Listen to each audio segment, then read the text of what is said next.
محمد والی محمد بلندر صلوات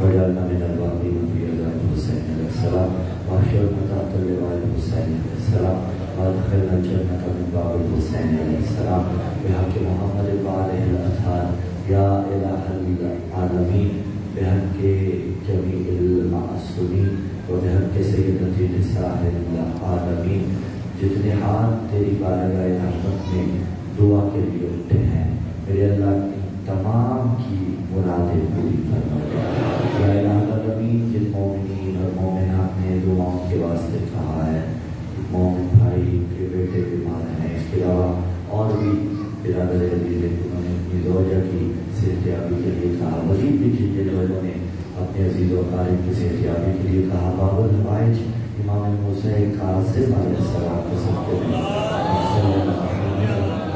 میرے اللہ انہیں شفاء کاملہ عاجلہ نصیب فرما جملہ مرحومین جو اس جہان فانی سے رحلت فرما گئے علی برس کے جو معاونین تھے جو منتظمین تھے اور آج اس جہان فانی میں موجود نہیں رہے میرے اللہ ان کی قبول کو منور فرما حاضرین جو یہاں موجود ہیں ان کے اعزہ و اقربا ہمارے عزیز و اقارب اور بالخصوص وہ مومنین جن کے لیے درود و فاتحہ پڑھنے والا کوئی نہیں میرے اللہ ان کی قبول کو جنت کے باغات میں سے ایک باغ بنا دے بحق حضرت زینب سلام اللہ علیہا ان ایام میں پروردگار عالم ہماری عزاداری اپنی بارگاہ میں مقبول و منظور فرما دے ہماری عزاداری کا ایک لحظہ بھی اگر تیری بارگاہ میں مقبول ہو گیا تو ہمارے لیے ذات نجات کرنا پائے گا امام زمان کے صدقے میں ہمیں اپنے کردار کو ویسا بنانے کی توفیق عطا فرما کہ امام زمان ہم پہ راضی ہو جائے ہماری گفتار ہمارا قول ہمارا فعل ہمارا عمل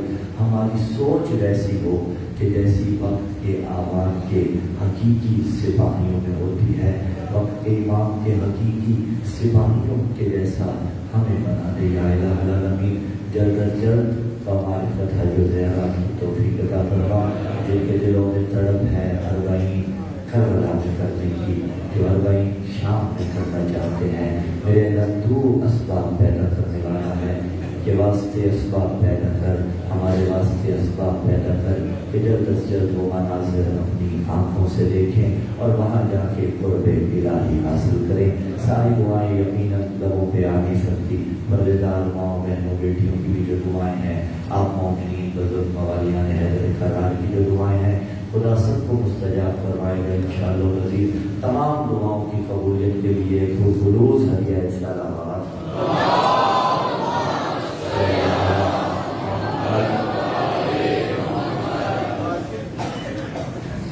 اعوذ باللہ السمیع العلیم من الشیطان اللعین الرجیم بسم اللہ الرحمن الرحیم بسم اللہ النور بسم اللہ نور النور بسم اللہ نور علی نور بسم اللہ الذی هو مدبر الامور بسم اللہ الذی خلق النور من النور وانزل النور علی الطور الحمد للہ الذی نور قلوبنا بنور ولایت المعصومین علیہم السلام والصلاة والسلام على النبي الأمي العربي الأبتهي الهاشمي القرشي المكي المدني شمس الضحى بدر الدجى صدر العلا نور الهدى كهف البراء مصباح الظلم جميل الشيم شفيع الأمم صاحب الجود والكرم سید الثقلین نبی الحرمین امام القبلتین وسیلتنا فی الدارین محبوب رب المشرقین و رب المغربین جد الحسن والحسین اعنی ابا القاسم محمد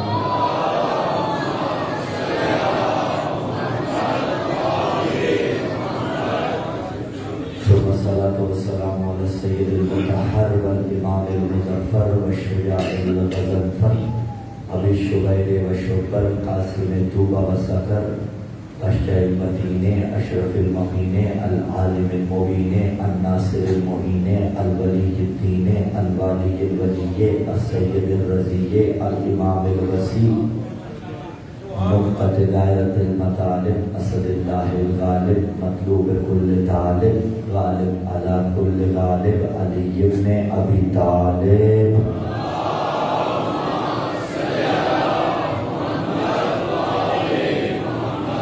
وعلى أهل بيت النبوة ومعدن الرسالة الذين أصاب الله عنهم الرجس وطهرهم تطهيرا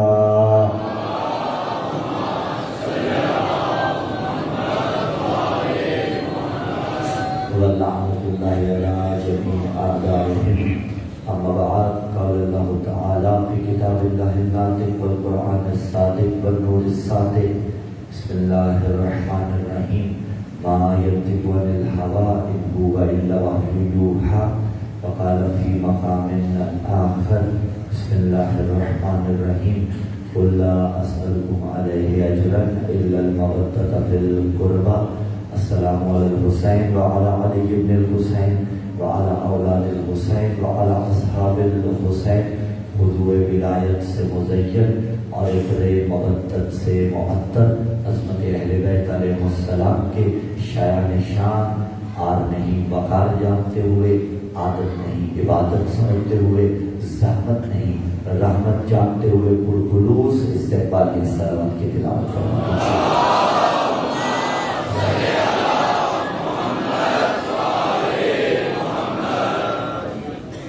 سلامت رہیے جزاکم اللہ بہت جمیعا.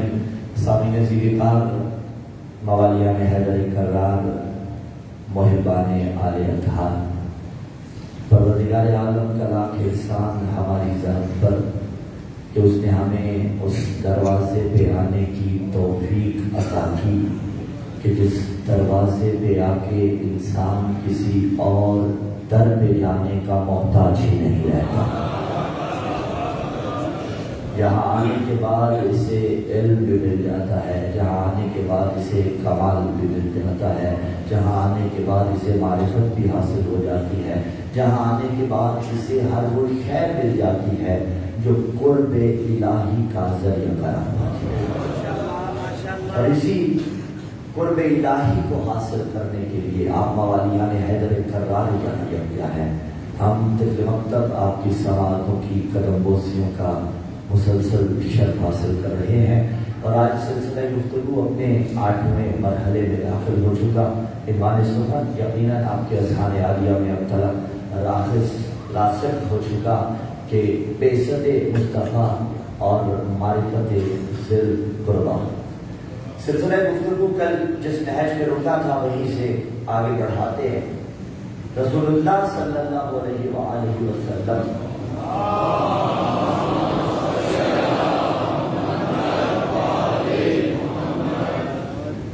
جن کی ظاہری حیات اور ظاہری تبلیغ 2 نعروں پر مشتمل تھی.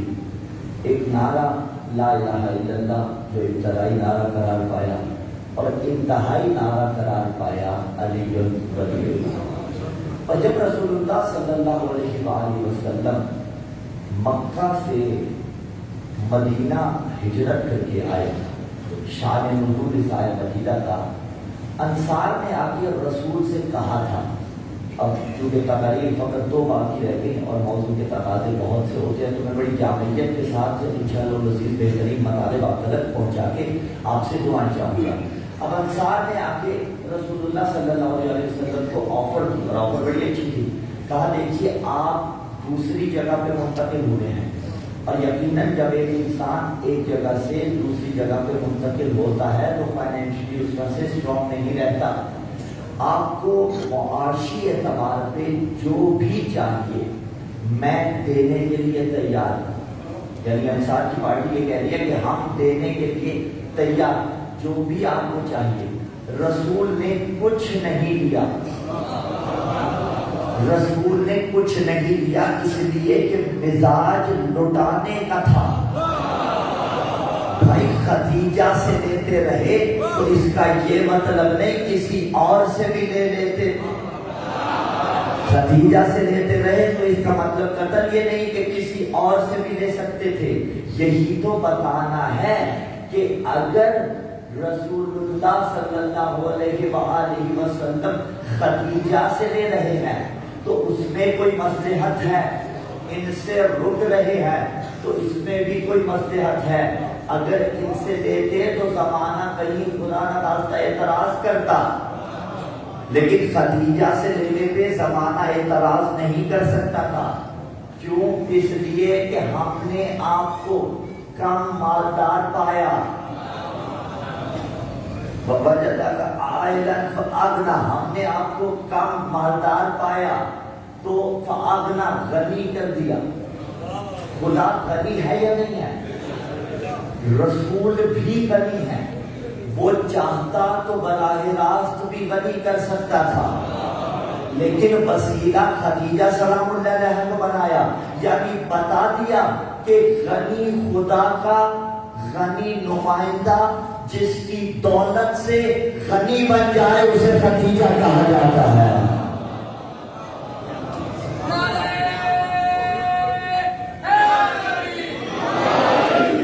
دولت سے غنی بن جائے. تو اب رسول نے مال و دولت ان سے نہیں لی, ہاں لیکن ایک چیز مانگی, اس کی طرف آگے چل کے اشارہ کرتا ہوں. اسی لیے دیکھیے لٹانے کی کتنی اہمیت ہے. کما تدین و تدان ہوتا ہے. آل محمد علیہ السلام کی سیرت کو دیکھیے اور الحمدللہ وہی سیرت وہی تجدید آل محمد کے چاہنے والوں میں نظر آتی ہے. رسول ان سے لے نہیں رہے. پتہ چلا جہاں دین پہنچانا ہوتا ہے وہاں لیا نہیں جاتا. اور میں جو کہتا ہوں اگر لیا بھی جاتا ہے تو اپنی کمیونٹی سے لیا جاتا ہے. بھائی دیکھیے اگر کسی کو بلایا جائے, یہ اعتراض کیا جاتا ہے نا کہ یہ شیعہ ماتمیوں کو بلاتے ہیں اور انہیں پیسے دے دیتے ہیں. ہاں بھاؤ تاؤ یہ حسین علیہ السلام کے ساتھ غداری ہے, لیکن بالفرق اگر کسی کو آپ بلاتے ہیں, کسی منقبت خان کو بلاتے ہیں, کسی پڑھنے والے کو بلاتے ہیں اور تبرکت اسے کچھ دیتے ہیں, تبرکت اسے کچھ دیتے ہیں, زمانہ اس پہ اعتراض کرتا ہے کہ یہ پیسے لے کے ماتم کرتے ہیں, یہ پیسے لے کے ماتم کرتے ہیں. ہم جواب نفسی دینے لگے ہیں. دیکھو ہماری کمیونٹی کا مال ہمارے مابین رہتا ہے, اور اگر تم یہ کہتے ہو نا کہ یہ پیسے لے کے ماتم کرتے ہیں, جا تو اپنی قیمت بتا کہ تو حسین کا ماتم کرنے کا کتنا لے گا. میری قوم مل کے تیری نسلیں نہ خرید لے, حسین کا مدار نہ کہنا.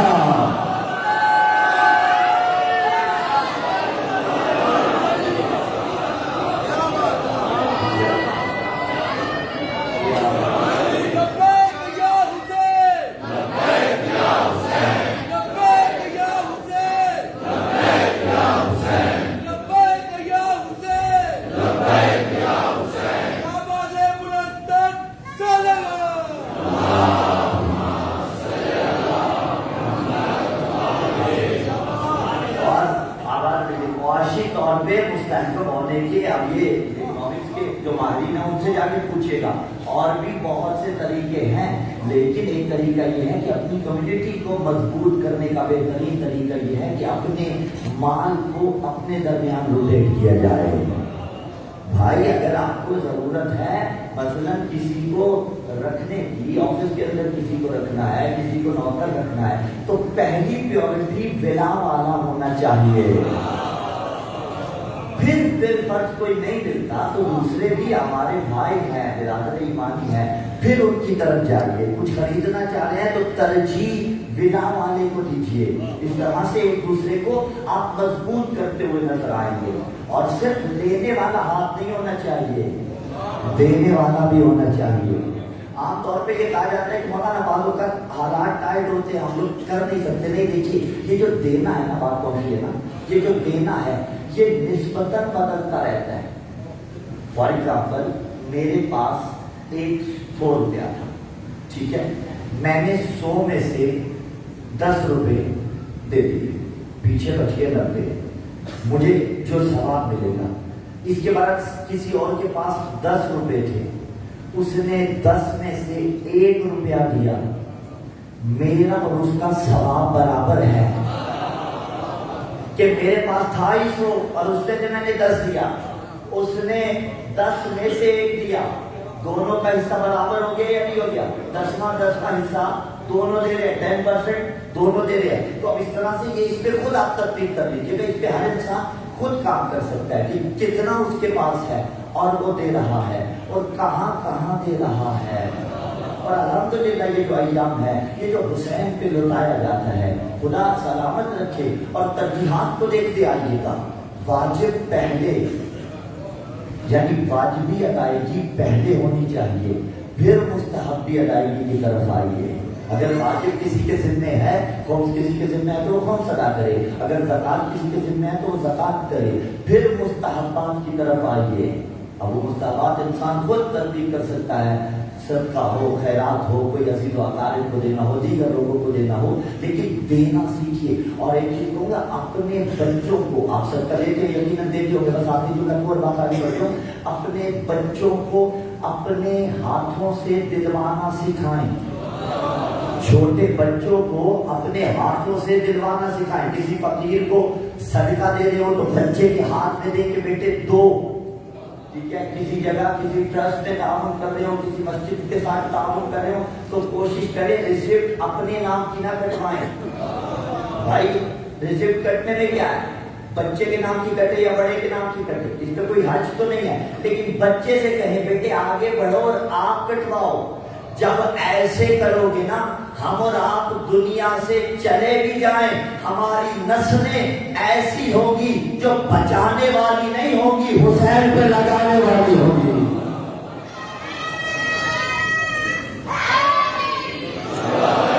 یہ تربیت، یہ تربیتی پہلو جب بڑے لگانے کا پھر ان کے ساتھ ٹھیک ہے۔ ہاں یہ تربیت سے پہلو اس لحاظ سے ہو جائے گا، ٹھیک ہے، کیونکہ پھر لمبی ہو جائے گی نا بات، پھر میں اتنا زیادہ کیسے پڑھ رہا ہوں گا، اسے ایک ایک نعرہ آپ سب کو اجازت ہے جی۔ یہ تربیتی پہلو ہو جائے گا، بچوں کو سکھائیے دینا تاکہ نسلیں ہماری اس چیز پر آمادہ ہو سکے۔ انہوں نے کہا یا رسول اللہ لے لیجیے، رسول نے کہا کچھ نہیں چاہیے الا، آیت جبرائیل لے کے آیا، ان سے کہو قل لا اسألکم علیہ اجرا، میں تم سے کوئی اجر نہیں چاہتا، الا مگر ایک اجر میں چاہتا ہوں۔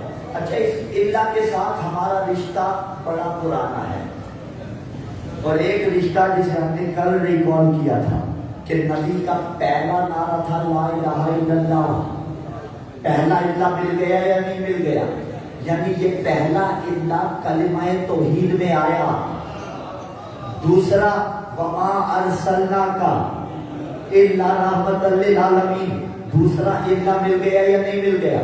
تیسرا الا قل لا اسألکم علیہ اجرا الا المودۃ فی القربى، پہلا الا توحید میں آیا، کلمہ توحید میں، دوسرا الا رسالت میں آیا، تیسرا الا مودت فی القربہ میں۔ اور میں نے پہلے کہا کہ دیکھیے حق موضوع کبھی ادا نہیں ہوگا، اس لیے کہ موضوع آل محمد سے مربوط ہوتا ہے، اور آل محمد کے فضائل تبھی مکمل ہوتے ہیں جب یہاں خود آل محمد پڑھیں یا اللہ پڑھتا ہوا نظر آئے، ورنہ حق موضوع ادا نہیں ہوتا۔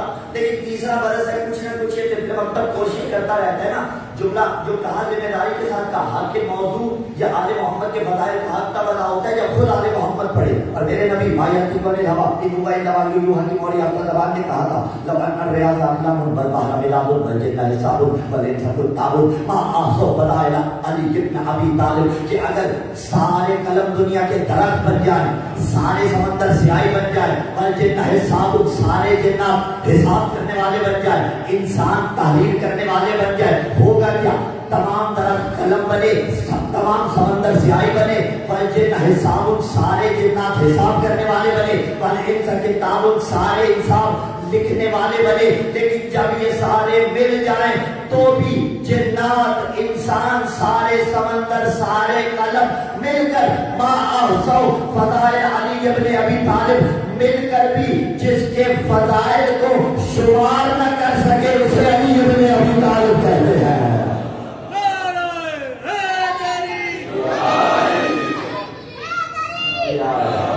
تو آپ کبھی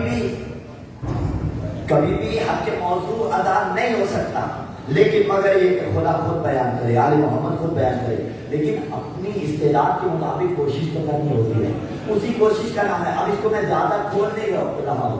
اسی کوشش کے طور پہ اسائنمنٹ سمجھے تو اسائنمنٹ سمجھ لیجیے گا، اگر ویسے ذہنی لگاؤ اور ذاتی رجحان کی طرف سے سمجھے تو وہ سمجھ لیجیے گا. فقط اور فقط گوگل کر لیجیے، مودت فی القربہ گوگل کر لیجیے، گوگل آپ کو اپنوں سے بھی دکھا دے گا، انکی سے بھی دکھا دے گا. تو اس پہ اب بحث زیادہ نہیں ہو سکتی کہ کون ہے مودت فی القربہ. انبار ہے روایتوں کے کہ 75 کے سوا کوئی نہیں، 14 کے سوا کوئی نہیں، 12 معصومین کے سوا کوئی نہیں. تو اب کلمہ توحید میں پہلا حصہ آیا، کلمہ رسالت میں دوسرا حصہ آیا. یہاں آیا قل لا اسألکم علیہ اجرا الا المودۃ فی القربہ. یہ کیا تھا؟ یہ کون سا کلمہ تھا؟ بابا یہ بھی ایک کلمہ تھا. رسول نے کہا کہ میرے بعد اگر میں اجر رسالت چاہتا ہوں تو مودت فی القربہ چاہتا ہوں. مودت فی القربہ آل محمد ہے، یعنی با الفاظ دیگر لا الہ الا اللہ محمد الرسول اللہ علی ولی اللہ کو اگر تلاش کرنا ہو تو تینوں اللہ تلاش کر لو، جہاں جہاں مل جائیں وہیں کلمے کی تکمیل ہو جائے گی. اور پہلا اللہ لا الہ الا اللہ میں ملا، دوسرا اللہ محمد الرسول اللہ میں ملا، تیسرا اللہ قل لا اسألکم علیہ اجرا الا المودۃ فی القربہ میں ملا. تو اب ہم سے نہ پوچھا جائے کہ تم آل محمد کو چھوڑ کے باقیوں کا تذکرہ کیوں نہیں کرتے، اس لیے کہ اللہ آ گیا. اور جب اللہ آ جائے تو کسی اور کی بات اگر توحید میں ہوئی ہوتی ہم کر لیتے، اگر رسالت میں ہوئی ہوتی ہم کر لیتے. تو جب توحید اور رسالت میں انہیں چھوڑ کے کسی کی بات نہیں ہوتی، ہم آل محمد کو چھوڑ کے کسی اور کا تذکرہ کیوں کریں؟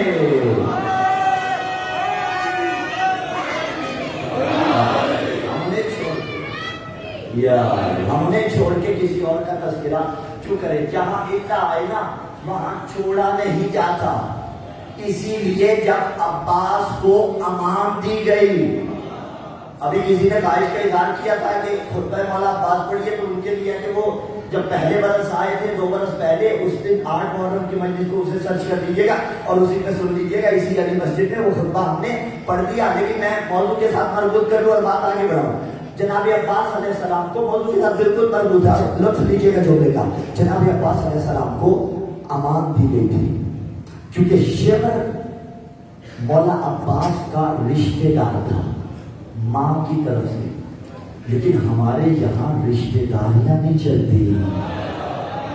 ہم رشتہ داریوں کی بنیاد پر کسی کو نہیں مانتے. اور یہ حقیقت ہے نا، اگر ولایت والا غیر بھی ہو ہمیں اپنا لگتا ہے، علی چھوڑ دے اپنا بھی ہو ہمیں غیر لگتا ہے. دیکھیں ہم رشتہ داریوں کی بنیاد پر کسی کو بھی نہیں مانتے. شمر نے آ کے مولا کو، یہ باب فضائل کا پہلو ہے جو اس جہت سے کم پیش کیا جاتا ہے لیکن پیش کیا جانا چاہیے اس کو. شمر نے آ کے مولا عباس کو امان نامہ دیا. امان نامہ سمجھتے ہیں؟ یعنی آپ کی جان بچ جائے گی. جناب عباس کو مل رہا ہے امان نامہ. صرف جناب عباس کو نہیں، مولا کے باقی 3 بھائیوں کو بھی، یعنی 4 بیٹوں کو حضرت ام البنین سلام اللہ علیہا کے شمر لے کے آ رہا ہے امان نامہ. اس نے مولا کو مخاطب کیا، مولا نے جواب نہیں دیا. اس نے بلایا، مولا نے جواب نہیں دیا. بات اتنی نہیں علی مسجد والوں، عباس کچھ بتانا چاہتے ہیں کہ میں ہوں حسین کے ساتھ، وہ ہے فاسق. اور جب حسین کے ساتھ ہو، کوئی فاسق بلا بھی رہا ہو، اس کی بات کا جواب نہیں دیتے. اب پتا چلا جو ہم پہ آوازیں کستے ہیں, جو کافر کافر شیعہ کافر کہتے ہیں, ہم ان کا جواب کیوں نہیں دیتے؟ اس لیے کہ ہم حسین کے ساتھ ہیں, اور جب کوئی حسین کے ساتھ ہو یزیدی کی بات کا جواب نہیں دیتا.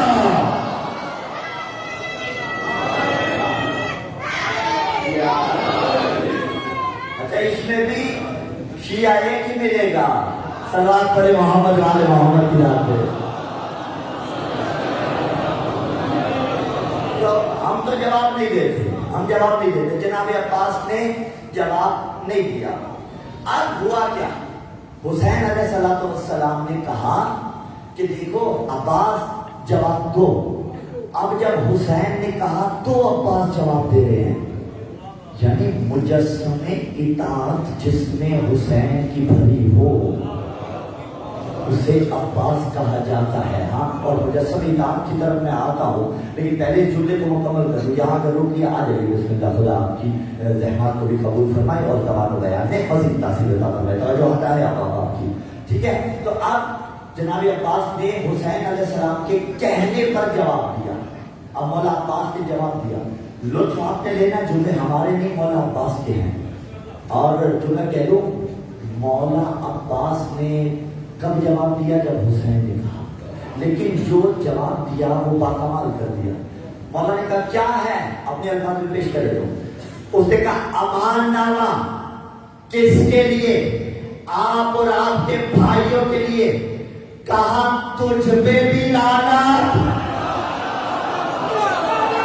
زندہ باد. کہا تجھ پہ بھی لعنت, تیرے امان نامے پہ بھی لعنت. یعنی بتا دیا جو حسین چھوڑے وہی تو لعنت اللہ.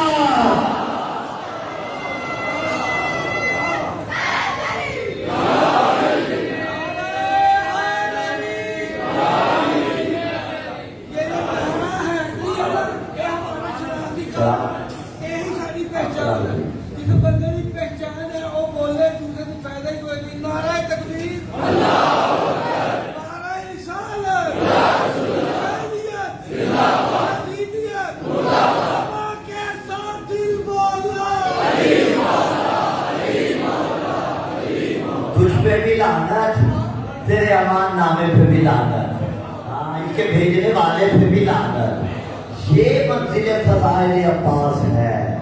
ہاں, وہ عباس کے جو مجسم اطاعت تھا.